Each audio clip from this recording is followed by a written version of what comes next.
अस्सलाम वालेकुम everyone, this is me Aamir Nazir. Welcome to my YouTube channel. Students, जैसा कि आप लोग जानते हैं कि बीकॉम पार्ट 1 और पार्ट 2 के एग्ज़ाम्स स्टार्ट होने वाले हैं 24 मई, ठीक है ना। 24 मई 2022 से आपके पेपर से स्टार्ट हो रहे हैं। और आज के इस वीडियो में मैंने इकोनॉमिक्स का गेस्ट पेपर शेयर किया है आप लोगों के साथ। बीकॉम पार्ट 1 के वो स्टूडेंट्स जो कि जो बीकॉम जो कि अभी पेपर देंगे इकोनॉमिक्स का, उनके लिए गेस्ट पेपर मैंने बनाया है इंग्लिश में भी और उर्दू में भी। तो अगर आप ये गेस्ट पेपर डाउनलोड करना चाहते हैं तो डिस्क्रिप्शन में जाकर वहाँ मैंने लिंक दिया हुआ है, वहाँ से आप इसे डाउनलोड कर सकते हैं। इस वीडियो में ना सिर्फ हम गेस्ट पेपर मैंने शेयर किया, बल्कि मैंने इसको आज हम डिस्कस भी करने जा रहे हैं कि इस गेस्ट पेपर में जो इंपॉर्टेंट क्वेश्चन मैंने रखे हैं उनके ऊपर थोड़ा सा हम उसको गो थ्रू करेंगे और थोड़ा सा हम समझेंगे पेपर सॉल्व कैसे करना है। What should be the technique to solve economics paper in your exams. इससे पहले की वीडियो में मैंने आप लोगों को बताया था कि पेपर करने की क्या टेक्निक होनी चाहिए एक बीकॉम के स्टूडेंट के लिए, और कैसे एग्ज़ाम की प्रिपरेशन कैसे करें हम। अगर वो वीडियो आपने नहीं देखी, उसका लिंक भी डिस्क्रिप्शन में मौजूद है, आप वहाँ से भी वो वीडियो देख सकते हैं। तो चलते हैं अपने गेस्ट पेपर की तरफ। आप गेस्ट पेपर डाउनलोड करें, जो कि डिस्क्रिप्शन में मैंने बताया कि लिंक दिया, वहाँ से डाउनलोड करें। उसके बाद फिर आप मज़ीद ये वीडियो जब आप देखेंगे और साथ साथ गेस्ट पेपर को भी देखेंगे तो आपको समझ में आएगा। इकोनॉमिक्स का आपको पता है पेपर किस तरह से आता है। 3 सेक्शंस होते हैं, section A, section B, section C. Section A micro economics 40 marks का होता है, सेक्शन बी मैक्रो इकोनॉमिक्स होता है, वो भी 40 मार्क्स का होता है। सेक्शन सी इकोनॉमिक सिस्टम होता है, 20 मार्क्स का, एक क्वेश्चन करना होता है। सबसे पहले सबसे आसान पार्ट को डिस्कस करूँगा, सेक्शन सी को। मैंने अपने गेस्ट पेपर में सेक्शन सी में सिर्फ 2 सवाल रखे हैं और दोनों ही इस्लामिक इकोनॉमिक सिस्टम से रिलेटेड है। You have to learn 2 questions so that you can easily attempt this section। सबसे पहले पेपर में मैं सजेस्ट करूँगा आप सेक्शन सी अटेम्प्ट करें, बिकॉज इसमें कोई आपको डायग्राम नहीं बनानी है, ठीक है ना, कोई स्केजुअल नहीं बनाना है, सीधा आपने आंसर लिखना है। पहला क्वेश्चन है कि what is the characteristics, what are the characteristics of Islamic economic system, या इंपॉर्टेंस या फीचर्स, एक ही बात है, ठीक है ना। और दूसरा क्वेश्चन है कि objectives of Islamic economic system. ये 2 अलग अलग सवाल हैं। ऑब्जेक्टिव का मतलब होता है कि क्या मकासद हैं इस्लामी माशी निज़ाम के, और कैरेक्टरिस्टिक्स में आपने आपने उसके एडवांटेजेस बताने हैं, उसके फीचर्स बताने हैं, उसकी इंपॉर्टेंस बतानी है। ये 2 अलग अलग क्वेश्चन हैं। अच्छा, बुक मैं आपको रिकमेंड करूँगा इकोनॉमिक्स के लिए शेख मुबारक अली की, इंग्लिश वालों के लिए भी और उर्दू वालों के लिए भी। शेख मुबारक अली की बुक बेहतरीन बुक है।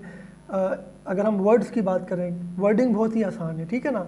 If you want easy wording just go for Sheikh Mubarak Ali book of economics, Urdu में भी इंग्लिश में भी। सेक्शन सी का जो सवाल आता है 20 नंबर का आता है। अब आप ये बात याद रखिएगा कि 20 नंबर का मतलब ये है कि अगर वो 20 मार्क्स का एक क्वेश्चन पूछ लेता है, फॉर एग्जाम्पल वो आपसे कहते हैं कि what are the silent features of Islamic economic system, 20 marks, आपने कम से कम भी इसमें 10 फीचर्स बताने हैं। क्योंकि मैंने आपको लास्ट वीडियो में बताया था थियोरेटिकल पेपर्स में एक हेडिंग्स के 2 नंबर आप काउंट करें। तो अगर 20 नंबर का ये सवाल आएगा तो आपने 10 हेडिंग्स लिखनी है। ये भी हो सकता है कि फीचर्स और ऑब्जेक्टिव दोनों ए और बी करके आ जाए, तो इसका मतलब ये होगा कि फीचर्स आपने कोई 5 बताने, क्योंकि 10 नंबर का फिर सवाल होगा एक पार्ट, और जो आपके objectives of Islamic economic system होंगे आपको वो भी 5 या 6 मैक्सिमम आपने बताने होंगे। अच्छा, ये क्वेश्चन आपको अमीन खालिद की बुक है ITB की, उसमें भी मिल जाएगा। ITB के लिए जब आप इकोनॉमिक सिस्टम का टॉपिक याद करेंगे, जो पूरा चैप्टर है वो याद करेंगे, तो ऑटोमेटिकली आपका ये वाला जो सेक्शन सी है ये इसकी भी तैयारी हो जाएगी, ठीक है ना। तो आपने सबसे पहले इकोनॉमिक्स में अपना ये वाला सेक्शन सी जो है ना वो याद करना है। और मेरा मशवरा यही है कि पेपर में इसी को अटैम्प्ट करो, क्योंकि जाहिर सी बात है आपके पास सबसे ईजी यही सेक्शन होता है जिसमें आपको कोई एक सवाल करना होता है। अब हम चलते हैं सेक्शन ए और बी की तरफ। Section A is micro economics. इसमें मैंने कुछ क्वेश्चंस रखे हैं जो सबसे इंपॉर्टेंट चैप्टर है। सबसे पहला सवाल जो मैंने रखा है, जो सबसे इंपॉर्टेंट चैप्टर मुझे लगता है वो इंडिफरेंस कर्व का, यानी कंज्यूमर्स इक्विलिब्रियम का है। कंज्यूमर्स इक्विलिब्रियम, मैं यहाँ पर आपको टॉपिक्स पढ़ाने के लिए ये वीडियो नहीं बना रहा, मैं जैसे आपको गाइडलाइन दे रहा हूँ। इसके अंदर मैंने तकरीबन 4 सवाल रखे हैं इस चैप्टर से।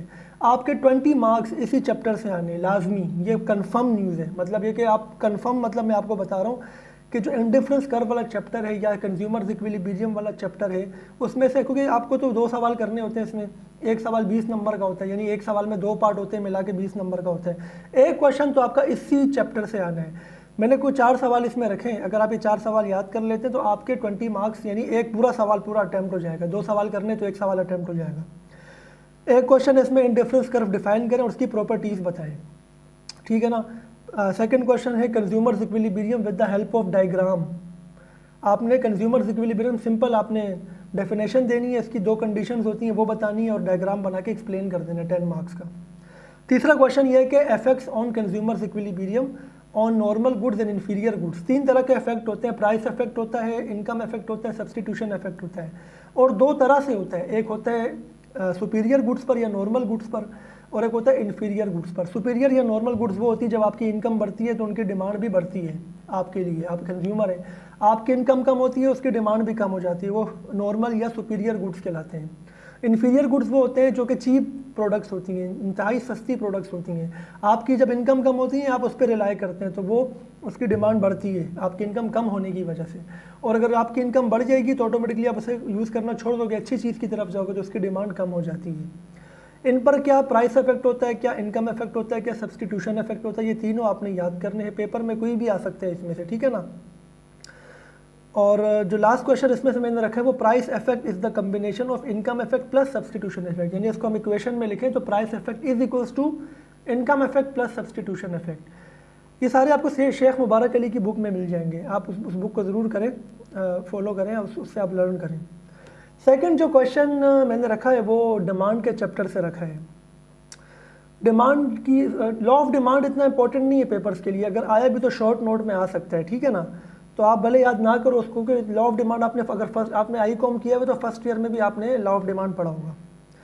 लेकिन जो elasticity of demand it is very important concept to understand, to learn exam, not only for exam point of view but also in your practical life, ठीक है ना, कि आपको प्रैक्टिकल पता चलता है किस तरह से वर्क करता है।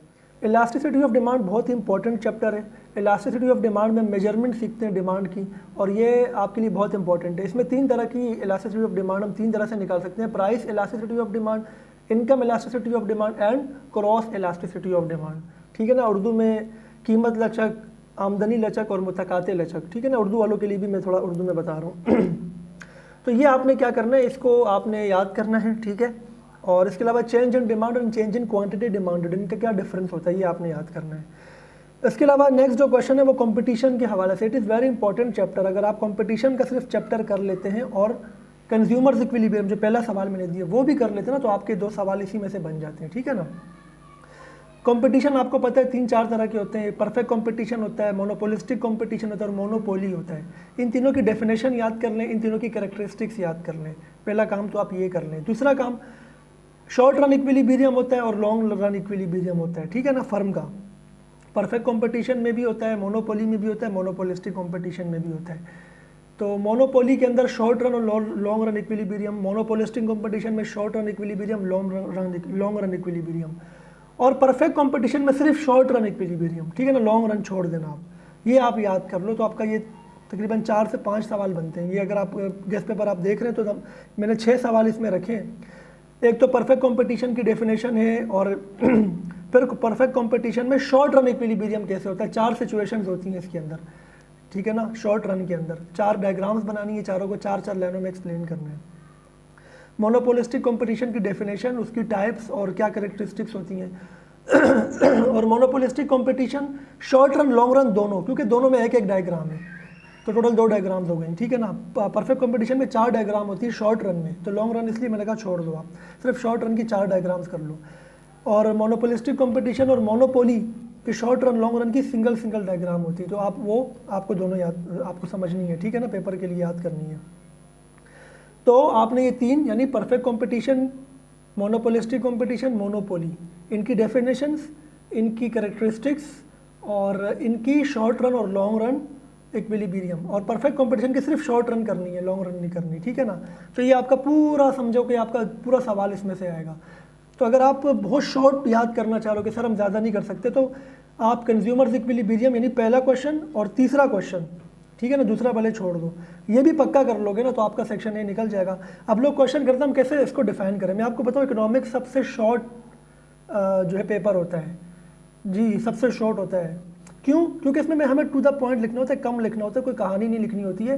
2.5 घंटे में आराम से पेपर ये हो जाता है। अगर मैं आपको अपना एक्सपीरियंस शेयर करूँ तो तकरीबन सबसे जल्दी मेरा ये पेपर होता है इकोनॉमिक्स का, और आईटीबी का पेपर मैं पूरा नहीं कर पाया था। मैं आपको बता रहा हूँ, मैंने 4 सवाल किए थे जब मैंने बीकॉम के एग्ज़ाम दिए थे, 5वां सवाल पे टाइम ख़त्म हो गया था।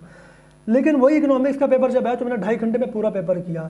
हालांकि मुझे आईटीबी का पेपर भी आता था, बट टेक्निक सही नहीं थी मेरी लिखने, मतलब मुझे टाइम मैनेजमेंट नहीं आता था, और बाकी मुझे जो है वो ये नहीं पता था कि मुझे कितने टाइम में कितना क्वेश्चन करना है, कितना लिखना है। ये सारी टेक्निक्स मैंने बताई नहीं अपने हमारा मेरी वीडियोस इसमें मौजूद है, मैंने लिंक डिस्क्रिप्शन में दिए हैं, आप वहाँ जाके देखें। जो रेलेवेंट आपको वीडियो का लिंक नज़र आ रहा होगा, वो आप उस पर क्लिक करके उसे देख सकते हैं। तो आपने एक डायग्राम बना के 4-5 लाइनों में डिफाइन करनी होती है। एक डायग्राम बना के 10, 15, 20 लाइनों में डिफाइन नहीं करनी है। डायग्राम पेंसिल से बना है, उसी के नीचे 6-7 लाइनों में, 5 लाइनों में मैक्सिमम डिफाइन कर दें आप। उसके बाद है question number 4, right a note on the following. 3 चीज़ों पे नोट लिखने का कहा गया है इसमें, जो मैंने बताया है। मैक्रो इकोनॉमिक्स में क्या डिफरेंस होता है, यानी उनकी डेफिनेशंस वगैरह, इंटरनल एक्सटर्नल इकोनॉमीज और लॉ ऑफ रिटर्न। बस ये 3 आपने अलग से क्वेश्चन याद कर लेने। तो ये आपका सेक्शन ए कंप्लीट हो गया। अब हम मैक्रो इकोनॉमिक्स की बात करेंगे, सेक्शन बी की बात करेंगे। इसमें भी आपको 2 सवाल करने होते हैं, और एक सवाल जो है 4 सवाल आते हैं, ठीक है ना। एक सवाल में 2 पार्ट होते हैं। एक टॉपिक, जो पहला टॉपिक है इसका, वो आपने पक्का करना है, यानी नेशनल इनकम का। नेशनल इनकम में टोटल 3 सवाल आपने पक्के करने हैं। पहला, नेशनल इनकम के डिफरेंट टाइप्स या कॉन्सेप्ट्स होते हैं, जैसे जीडीपी होता है, एनएनपी होता है, ठीक है ना, जीएनपी होता है, डिस्पोजेबल इनकम होती है, नेट डिस्पोजेबल इनकम होती है, कोई 5-6 कॉन्सेप्ट्स होते हैं। ये क्वेश्चन है पहला आपका, जो मैंने इसमें रखा है। दूसरा, नेशनल इनकम की मेजरमेंट के मेथड्स, 3 मेथड्स होते हैं, आप किसी एक को याद कर लें, मतलब तीनों की डेफिनेशंस देख लें और किसी एक को डिटेल में याद कर लें आप, ठीक है ना। प्रोडक्शन मेथड होता है, एक्सपेंडिचर मेथड होता है, इनकम मेथड होता है, तो ये आप इसके अंदर याद करेंगे। तीसरा सवाल है circular flow of national income. तो ये 3 सवाल, इसमें और भी क्वेश्चन बहुत सारे हैं इस टॉपिक में, लेकिन मैंने सिर्फ 3 सवाल इसमें रखे हैं, वो आपने पक्के करने हैं। सेकेंड जो क्वेश्चन है वो है केन्जियन थ्योरी ऑफ एम्प्लॉयमेंट। ये बहुत इंपॉर्टेंट है, ये 20 मार्क्स का भी अक्सर आ जाता है।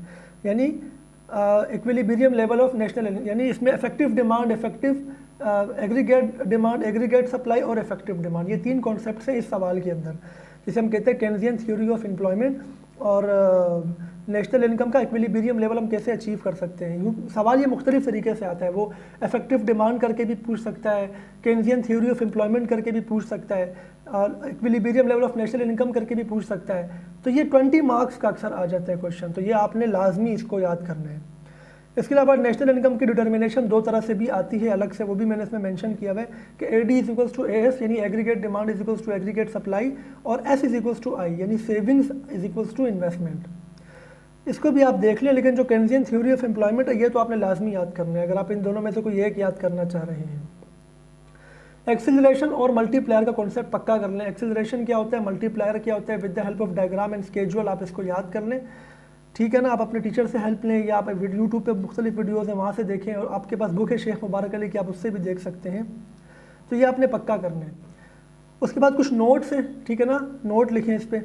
अच्छा, जो उर्दू वाले हैं, क्योंकि मैं इंग्लिश में बता रहा हूँ, क्वेश्चन मैं पढ़ भी रहा हूँ, तो अगर आपके पास जो गेस्ट पेपर है वो इंग्लिश उर्दू दोनों में, तो आप इंग्लिश में वही सवाल उसी का उर्दू में आप ट्रांसलेशन देख कर भी मेरी बात को ग्रैब कर सकते हैं कि मैं बेसिकली किस क्वेश्चन की बात कर रहा हूँ।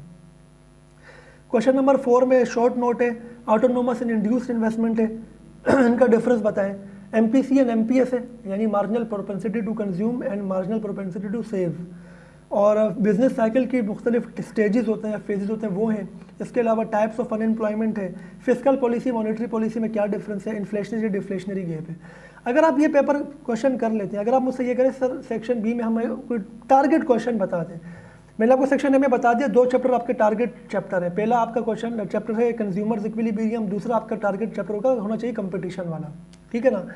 इसमें कोई मुझसे पूछते तो मैं आपको 2 चैप्टर बता देता हूँ, एक तो केन्जियन थ्योरी वाला चैप्टर है और दूसरा नेशनल इनकम वाला चैप्टर है। ये तो आपने पक्का करना है, ठीक है ना। तो आपने, अगर आप सारे नहीं कर सकते सवाल, तो कम से कम आपने क्वेश्चन नंबर 1 और क्वेश्चन नंबर 2 ये कर लें, और जो शॉर्ट नोट दिए हैं क्वेश्चन नंबर 4 में, इसमें से 2-3 जो आपको ज़्यादा आसान लग रहे हैं वो आप कर लें, तो इस तरह से भी आपका सेक्शन भी हो जाएगा। आई होप कि आपको ये वीडियो पसंद आई होगी। इसके बाद मैं वीडियो डालने लगा हूँ, इंशाल्लाह आपको इसकी वीडियो ITB की मिलेगी, गेस्ट पेपर की।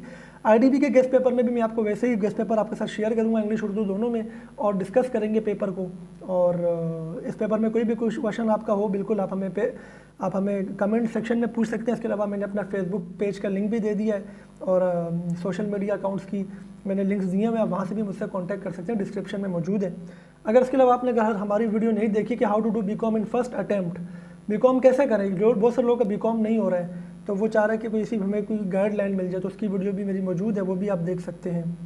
और इसके अलावा अगर आप ने अभी तक हमारे चैनल को सब्सक्राइब नहीं किया, सब्सक्राइब करें, बेल आइकन को ज़रूर प्रेस करें ताकि आपको हमारी आने वाली मज़ीद वीडियोज़ का टाइमली नोटिफिकेशन मिल सके। तो अपना ख्याल रखिएगा। Best of luck for exams. अल्लाह हाफिज़।